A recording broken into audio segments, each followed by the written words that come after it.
हरि ओम तत्सत्।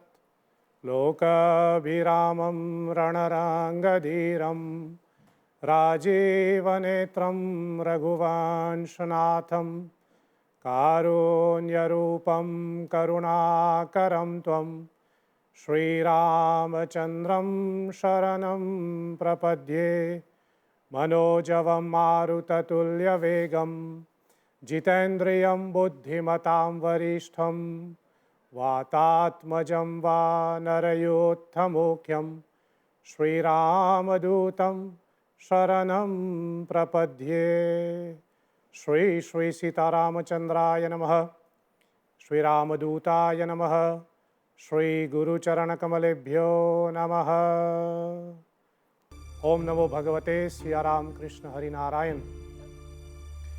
आज के इस अमृत वाणी कार्यक्रम में हिंदू महासभा की ओर से हम आप सबों का स्वागत करते हैं। दर्शकगण, कल 26 फरवरी को महाशिवरात्रि पर्व मनाया गया, जो आज प्रातःकाल को पूर्ण विराम लिया है। बड़े धूमधाम से पूरे मॉरिशस भर के लोगों ने भगवान शंकर की आराधना की। भगवान शिव के श्री चरणों में इतना ही प्रार्थना है कि सबका मंगल हो, सबका कल्याण हो और सबके मनोरथ पूर्ण हो। अब इस साल के अंत होने में हमारे पंचांग अनुसार बस शेष एक विशेष पर्व रह गया, उसको मना करके तब यह साल विराम लेंगे। वह फाल्गुन मास के पूर्णिमा एवं प्रतिपदा के निमित्त मनाए जाने वाले फागुत्सव, जिसको हम होली कहते हैं। चलिए आज इसी के ऊपर थोड़ी चर्चा करते हैं। होली मनाने से 8 दिन पहले होलाष्टक आरंभ होता है, जो 8 दिनों तक चलता है, जो फाल्गुन मास के शुक्ल अष्टमी से प्रारंभ होते हैं। यह 8 दिनों का जो अवधि है वो अशुभ भी माने जाते हैं, और यदि इसके पीछे का जो पौराणिक कथा है उसको हम देखें तो बताया गया है कि हिरण्यकशिपु लगातार 8 दिनों तक अपने पुत्र प्रहलाद को बहुत कष्ट दे करके उनको मारने का प्रयास कर रहे थे। 8 दिनों तक उन्होंने प्रहलाद को इतने कष्ट दिए और इतने में भी भक्त प्रहलाद का कुछ नहीं हुआ, जो कि वह 8 दिनों भक्त प्रहलाद को कष्ट सहन करना पड़ रहा था।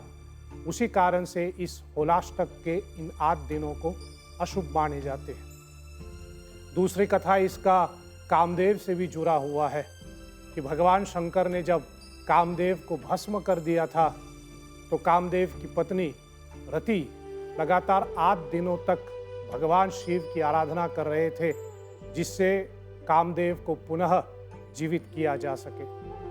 तो ये 8 दिन होलाष्टक के रूप में हम लोग इसको निभाते हैं, और कहा जाता है कि इन 8 दिनों में किसी प्रकार के मंगल कार्य नहीं होते हैं, किसी प्रकार के शुभ कार्य हम लोग नहीं करते। उल्टा होली मनाने के लिए और विशेष रूप से होलिका दहन करने के लिए होलाष्टक से ही तैयारियां आरंभ शुरू हो जाते हैं।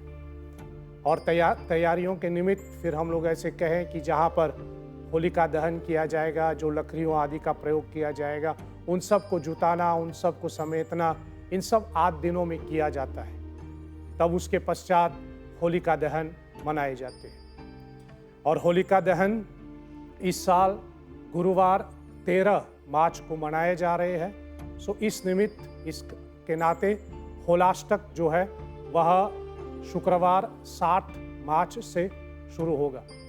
7 मार्च से 13 मार्च का जो समय है वो होलाष्टक निभाने के पश्चात तब 13 मार्च को हम लोग होलिका दहन करेंगे, जो फाल्गुन मास के पूर्णिमा तिथि में मनाया जाता है।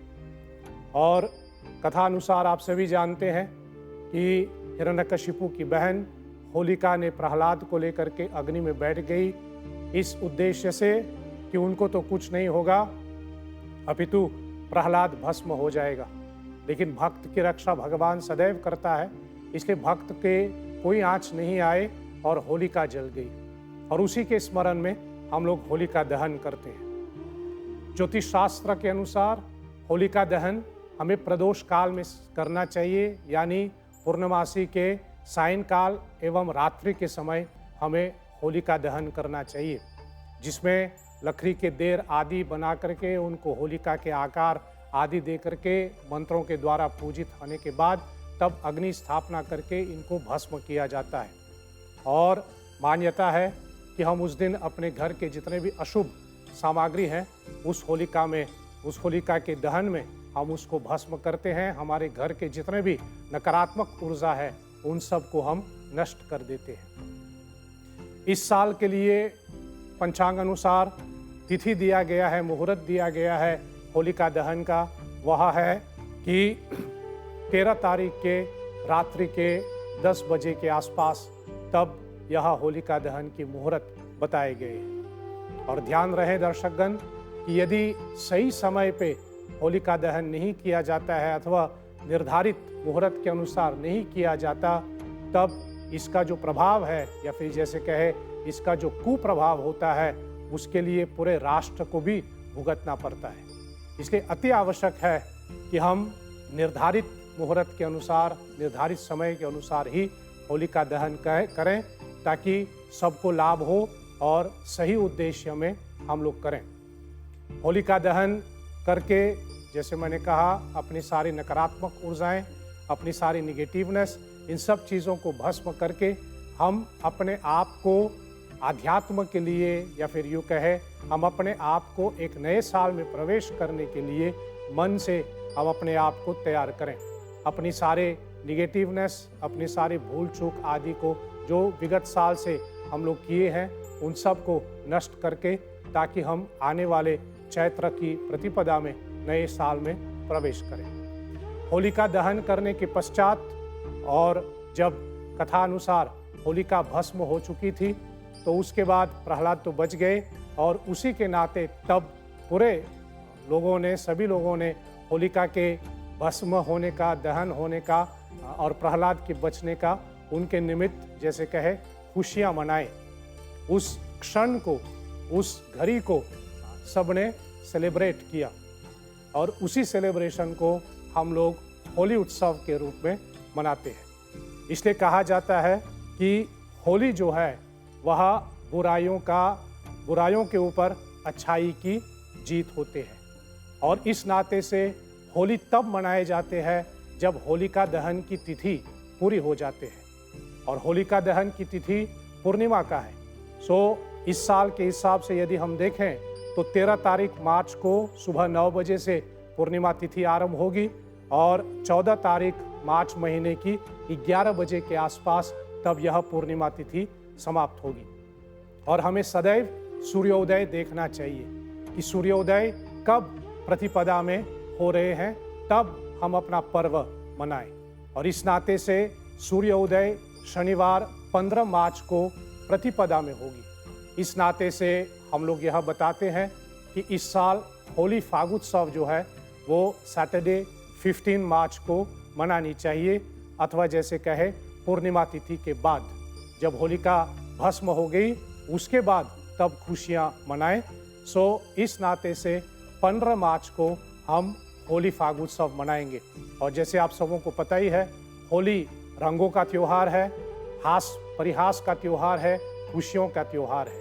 लेकिन मैं सदैव निवेदन यह भी करूं कि हम लोग जब होली मनाएं तो उसका जो सामाजिक, उसका जो आध्यात्मिक और उसका जो धार्मिक पहलू है, इन सब चीज़ों को ध्यान में रख करके तब हम यह पर्व मनाएं और पूरे पवित्रता के साथ हमें यह पर्व मनाना चाहिए। और पूजा विधि के निमित्त उस दिन भगवान विष्णु आदि की पूजा करके जो रंग गुलाल आदि हम एक दूसरे के ऊपर लगाएंगे, पहले भगवान को चढ़ाते हैं, फिर प्रसाद के रूप में सबको बांटें।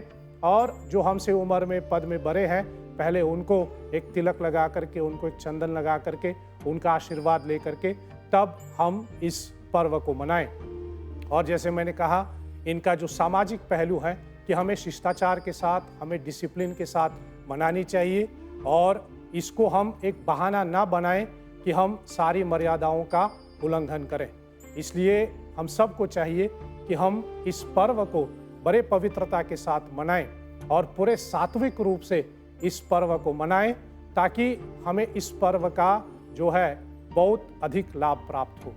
दर्शकगण, आप होली पर्व मनाइए। हिंदू महासभा की ओर से आप सबों को होली फागुत्सव की ढेर सारी शुभकामनाएं। आप सबों के मनोरथ पूर्ण होगी, ऐसी हम प्रार्थना करके आज के इस कार्यक्रम को विराम देते हैं। आपके ध्यान के लिए बहुत बहुत धन्यवाद। ओम सत्यम शिवम सुंदरम। ओम शांति ही शांति ही शांति। ओम श्री सीताराम चंद्रार्पणमस्तु।